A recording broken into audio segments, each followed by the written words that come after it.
بسم اللہ الرحمن الرحیم۔ السلام علیکم ورحمۃ اللہ وبرکاتہ۔ الحمد للہ وحدہ والصلاة والسلام علی من لا نبی بعدہ، اما بعد۔ ہم لوگ الدروس المہمہ لعامۃ الامہ، جو کہ علامہ ابن باز رحمۃ اللہ علیہ کی کتاب ہے، اس کا درس شروع کیے ہوئے ہیں۔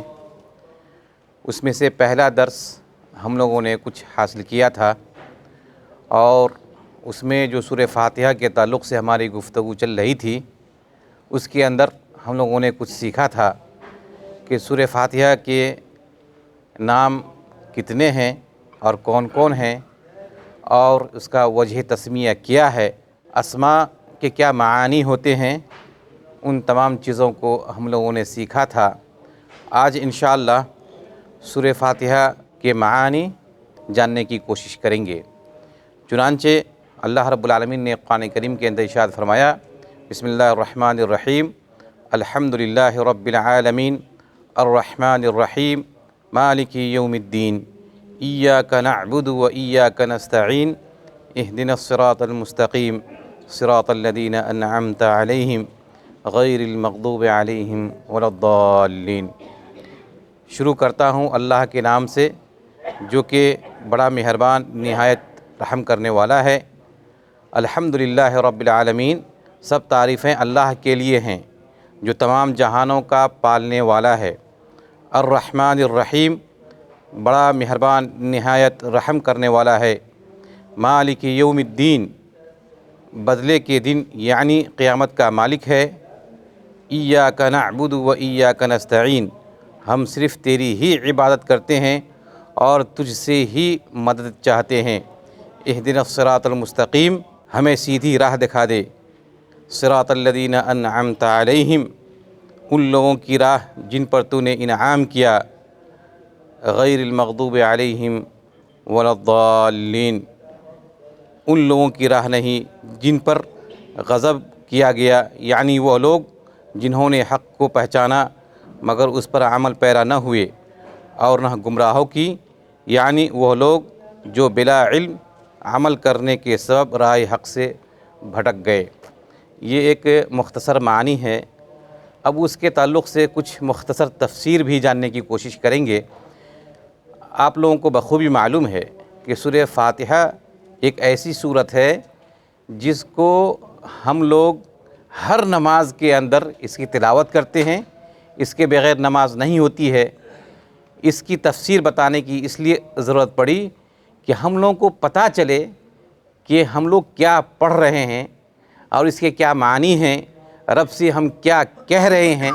جب ان معانی کو ہم سمجھ لیں گے تو یقیناً اس سے سب سے زیادہ مستفید اور فائدہ اٹھانے والے ہم ہی لوگ ہوں گے۔ اب اس میں غور کرنے کی بات یہ ہے کہ ہم رب سے یہ کہہ رہے ہوتے ہیں کہ میری جو بھی تعریف ہے، جتنی بھی تعریف ہے، وہ سب کے سب اللہ کے لیے ہے۔ اب یہاں پر بہت بڑے سوال کا ہمیں جواب مل گیا ہے۔ کبھی کبھی یہ ہوتا ہے یا ذہن میں بات آتی ہے کہ ہم اللہ کی ہی عبادت کیوں کریں، جبکہ اس دنیا کے اندر اور بھی معبودان ہیں جن کی لوگ عبادت کرتے ہیں، اور ہم لوگ صرف اللہ کی عبادت کرتے ہیں۔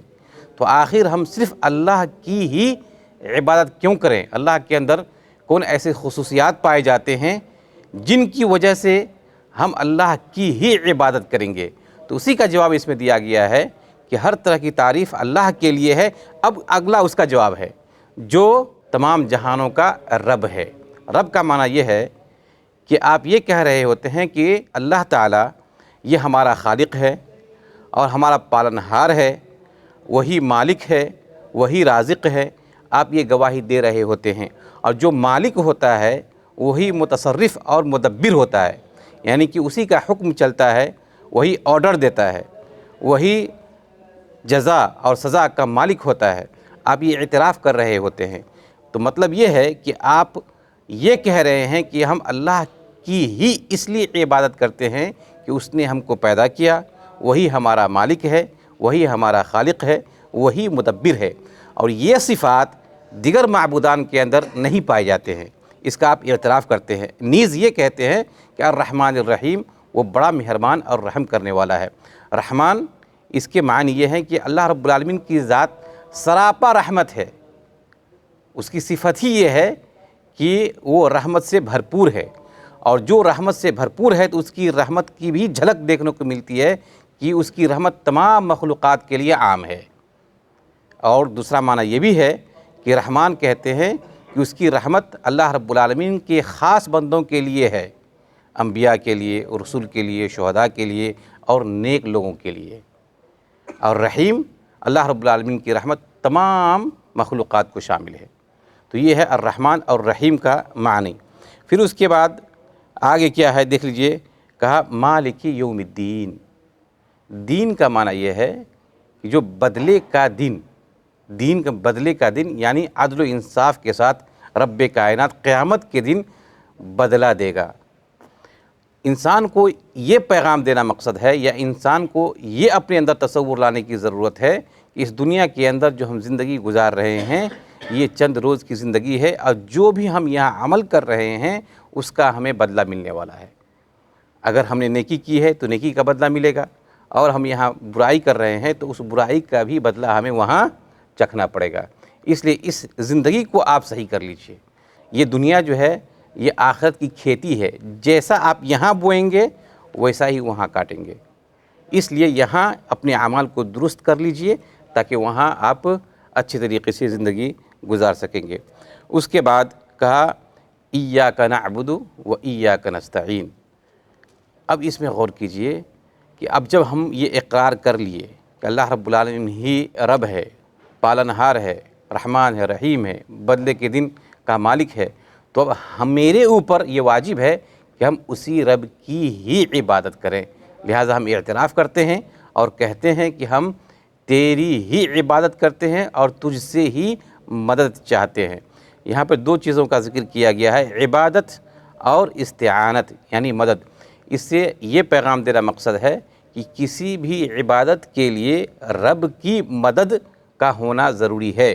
اگر رب کی مدد یا توفیق شامل حال نہیں ہے تو انسان رب کی عبادت نہیں کر سکتا ہے۔ ہم لوگ یہاں جمع ہیں، نماز پڑھے ہیں، فجر کی نماز ادا کیے ہیں۔ آپ جانتے ہیں بہت سارے لوگ ایسے ہیں جو گھروں کے اندر سوئے ہوئے ہیں، ان کو یہ توفیق نہیں ہوئی ہے کہ اپنے بستر سے اٹھ کے اللہ کے گھر میں آ سکے، اس لیے کہ رب کی توفیق نہیں ہے۔ یہاں جو ہم آئے ہیں تو یقیناً اس پہ ہم اللہ رب العالمین کا شکریہ ادا کرتے ہیں کہ اللہ رب العالمین نے اتنے لوگوں میں صرف اور صرف ہم لوگوں کو ہی یہ توفیق دیا ہے کہ ہم لوگ یہاں آئے ہیں، تو گویا کہ ہم اللہ کے خاص بندے ہیں کہ اللہ رب العالمین نے ہم لوگوں کو چنا ہے اور ہم کو توفیق دی ہے، ہم یہاں آئے ہیں۔ آپ دنیاوی زندگی میں یہ بخوبی جانتے ہیں کہ اپنے گھروں کے اندر ہم انہی کو آنے کی اجازت دیتے ہیں جس سے ہم محبت کرتے ہیں، جس کو ہم چاہتے ہیں۔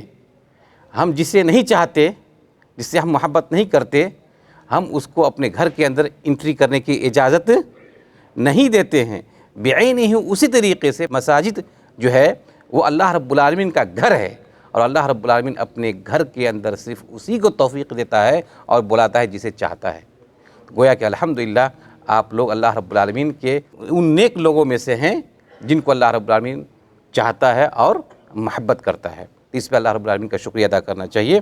پھر اس کے بعد اہدنا الصراط المستقیم، ہم پھر دعا کرتے ہیں کہ اے اللہ ہم کو سیدھی راہ دکھا۔ کون سی راہ؟ سیدھی راہ۔ صراط مستقیم سے مراد اللہ رب العالمین تک پہنچنا ہے، جنت تک پہنچنا ہے۔ یہی دین اسلام ہے، دین توحید ہے جس کی ہم دعا کرتے ہیں۔ اور اس کے بعد اسی کی تفسیر یہ ہے صراط الذین انعمت علیہم۔